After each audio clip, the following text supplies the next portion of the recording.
Bonjour à tous. Dans la dernière vidéo, on a vu qu'on pouvait avec Nest interagir avec la base de données, autant en lecture qu'en écriture, suppression, mise à jour, des choses comme ça. Par contre, ça nous a pris un peu de temps, il a fallu qu'on fasse un certain nombre de choses. Nest permet de faire ça beaucoup plus rapidement quand il s'agit de faire juste ce qu'on appelle un CRUD, Create, Read, Update et Delete. Et on va voir ça tout de suite et le mettre en place. Donc on va aller dans Documentation. Dans Documentation, on a un article exprès qui nous explique comment on peut mettre tout ça en place. On a besoin d'un certain nombre de librairies qu'on va installer de rechef. Voilà. Donc j'ai toujours mon serveur qui tourne avec Nest. J'ai ma base de données qui tourne aussi et j'installe mes paquets. Add. Voilà. Donc je les installe. Et pendant que je les installe, on va voir un petit truc. C'est que la dernière fois on a mis en place dans le module la configuration MySQL. C'est bien, c'est pratique, mais c'est pas du tout optimisé pour faire de la CI, pour faire de la prod, des choses comme ça. Donc ce qu'on va simplement faire, c'est qu'on va supprimer notre configuration, on va la copier et on va la mettre dans un fichier JSON. Un fichier JSON, alors je l'ai créé avant de faire la présentation, il est mis à la racine et il s'appelle ormconfig. Voilà, donc c'est la même chose, hein, simplement il est formaté avec pour faire du JSON avec des guillemets, des choses comme ça. Donc maintenant, si je retourne dans le projet, voilà, il est mis à jour. Je regarde si ça tourne toujours au niveau de l'application. C'est parfait. J'ai toujours ma documentation de mon API. Donc voilà, c'est juste un petit détail, mais ça permet quand même de faire des choses beaucoup plus propres. Voilà, je clôt le sujet. Et maintenant, on va s'intéresser donc à comment je peux mettre en place un CRUD beaucoup plus rapidement que ce que j'ai fait la dernière fois. Donc la dernière fois, on avait un contrôleur, un service, une entité, et on va s'intéresser tout de suite à l'entité. Parce que c'est par elle que va se faire vraiment tout le système de validation du CRUD. Pour ça, on va avoir besoin de plusieurs choses. On va déjà importer la librairie CRUD de Nest.js. Notez qu'il faut rajouter un X. Voilà. Non, pas from, mais from. Et on a besoin du CRUD validator groups, validation group.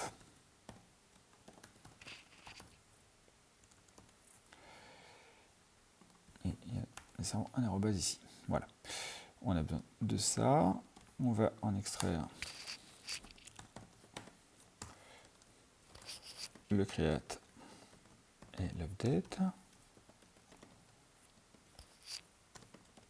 En le déstructurant.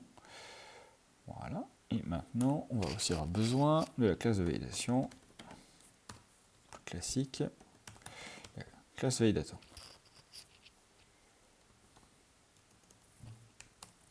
Voilà.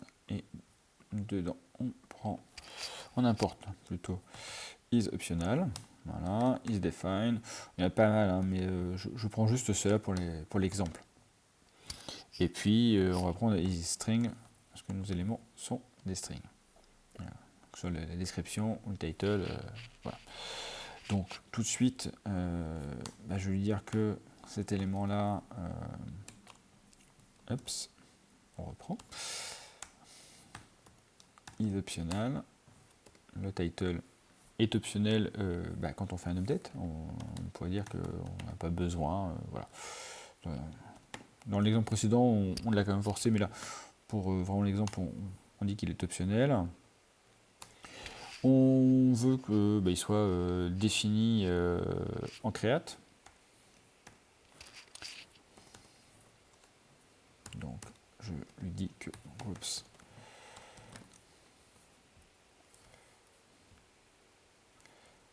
hop, en create.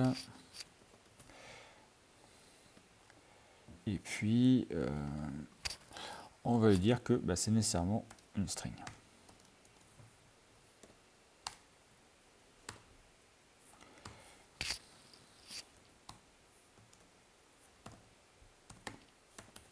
Et ce sera toujours une string.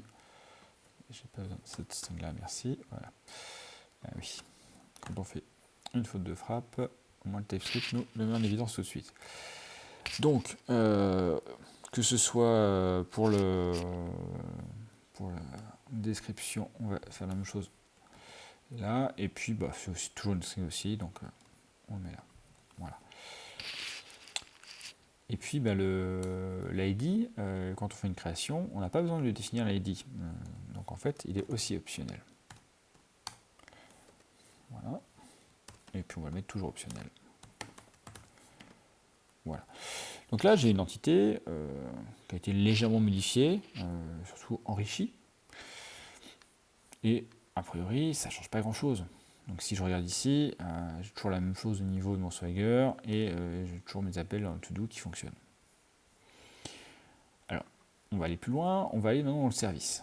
Alors, le service, on a créé quand même un certain nombre de méthodes, soit elles n'étaient pas nécessairement très très longues, mais elles étaient présentes, ça a pris un peu de temps. Et bien, on va les supprimer, tout simplement. Et puis, on va faire hériter cette classe to-do service d'un parent qui va s'appeler type ORM CRUD, CRUD service et qui se servira de l'entité to-do. Donc, on va l'importer. Importe from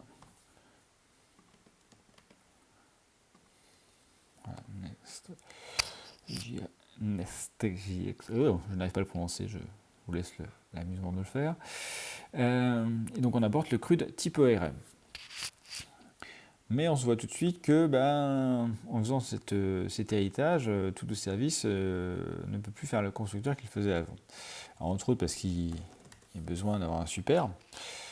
Donc c'est le to-do repository qu'il a besoin d'un appel, beaucoup plus propre. Simplement, là on a encore un peu trop de blabla. On n'a pas besoin de tout ça, par exemple. Donc ça on va le supprimer. Pouf. Et puis l'inject repository, là, on va le modifier légèrement pour dire que le repository s'appelle to-do repository. Voilà. Aussi simple que ça. Il n'y a pas besoin de plus pour fonctionner. Donc là j'enregistre, je supprime mon DTO qui ne me sert à rien maintenant. Ça non plus. Voilà, et j'enregistre le service. Et au malheur, le to-do controller crache que lui est gentil, hein, j'ai modifié le service, mais il manque des choses. Et oui, donc le contrôleur, on va les modifier lui aussi, et puis on va être assez violent, on va supprimer quasiment toutes les méthodes. Voilà. Donc maintenant, le contrôleur, on va le faire travailler autrement. C'est-à-dire que le DTO, j'en ai plus vraiment besoin. Je crois que l'entité, peut-être que j'en ai besoin, on va voir ça tout de suite. Alors, avant tout, ce que j'ai besoin, c'est du CRUD.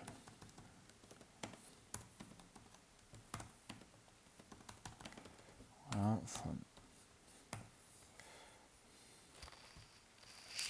voilà, et le CRUD est un décorateur. Donc, il y a besoin d'un modèle. On va définir. Donc là, j'ai bien besoin de l'entité. Que sont l'entité, c'est to do. Donc là, j'ai en effet tout ce dont j'ai besoin ici. J'ai pas besoin de mon API response, ni de toutes mes méthodes, donc je les supprime. Voilà. Autant cleaner tout de suite ce dont on n'a pas besoin. En revanche, au niveau du constructeur, là, le private, on va faire un public et on supprime le read-only. Le service, on simplifie son nom, on l'appelle service. Et on s'arrête là. On va juste cleaner un peu là. Voilà. Le serveur redémarre. Et maintenant, on va juste voir si ça fonctionne toujours. Oui, ça fonctionne toujours. On a toujours le get. Et c'est là où on va s'apercevoir qu'en fait, on peut aussi avoir plein d'autres choses. C'est en regardant le Swagger. Parce que là, on a du get, post, un get, un impute et un delete. Mais on peut avoir plein de choses quand on fait ce CRUD automatiquement. Plouf, il nous a créé un patch, un put, un delete, un second post, et ainsi de suite. Donc c'est ça toute la force du CRUD avec Nest.js, c'est que c'est lui qui va générer toutes les méthodes du CRUD dont on a besoin. Donc voilà, c'était le petit complément que je veux faire par rapport à la vidéo précédente, parce qu'on peut développer beaucoup plus vite des CRUD quand on a juste besoin de ça, c'est quand même beaucoup plus efficace. Merci à tous et à bientôt.